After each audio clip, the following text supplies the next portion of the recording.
تاسو له اس بي اس پختو سره یاست.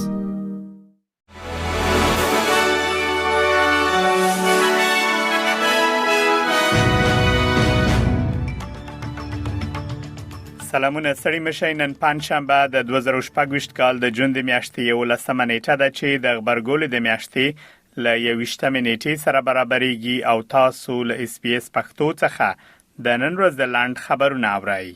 د امریکا ځواکونو د تاوتریخوالي له څو ورځني زیاتوالي وروسته پر ایران د بریدونو نوې لړۍ پیل کړې ده.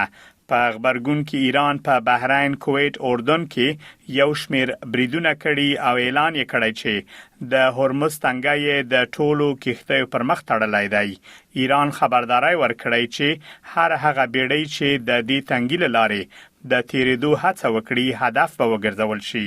په داسې حال کې چې کړکېچ لا هم مخ په زیاتېدو دی، د استرالیا د بهرنی چارو وزیر پینی وانګ بریټانیا ته د خپل سفر پر مهال له نړیوالو متحدینو سره یوځای د تاوتریخوالي د کمولو او د وضعیت د آرامولو غوښتنه کړې ده.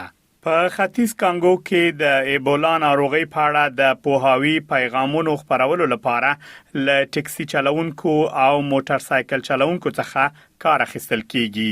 د ټولنې شکونو د روغتيایي کارمندانو په اړه بریدونو ته لار هواره کړي چې هڅه کوي د ناروغي خپرېدو مخه ونیسي.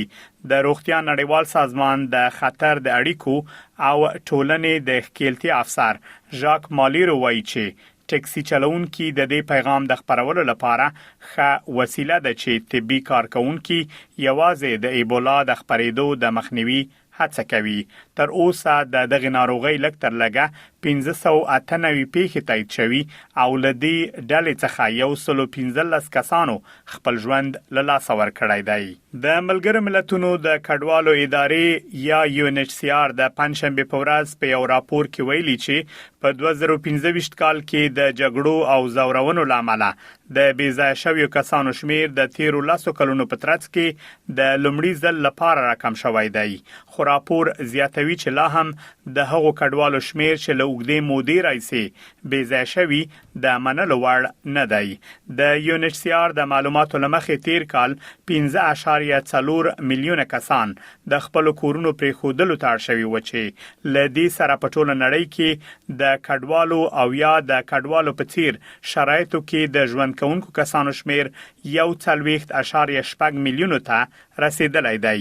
په دې شمیر کې شاوخوا 6 میلیونه فلسطینی کډوال هم شامل دي.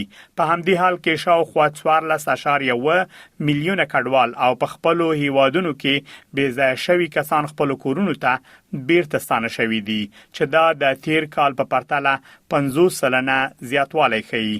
د راپور لمخې ډیری بیرته ستنېدنې شپږو هیوادونو ته شوي دي: د کانګو ډیموکراتیک جمهوریت، سودان، سوریه، افغانستان، اوکراین او میانمار. د افغانستان په کونړ، خوست او پکتیکا ولایتونو د پاکستان له وروستي بریدونو وروسته د طالبانو د بهرنی چارو وزارت د پاکستان د سفارت شازدافر احضار کړی دی او د افغانستان د هوایي حریم د نقص او د بیګناه ملکی وګړو پر کورونو د بمبارۍ په تړاو یې خپل سخت او قاطع اعتراض ورته وړاندې کړی دی. د پاکستان په وروستي هوایي بریدونو کې 14 کسان وژل شوي او 14 نور ټپیان شوي دي. د طالبانو د بهرنی چارو وزارت په اعلامیه کې راغلی چې پاکستان باید د نیابتي سیاستونو د تطبیق پر ځای خپل داخلي ستونزو ته اساسي حل پیدا کړي. دا و د نن ورځې لاند خبرونه چې ما مجيب منیب تاسو ته وړاندې کړل. تر بیا ښه وخت ولرئ.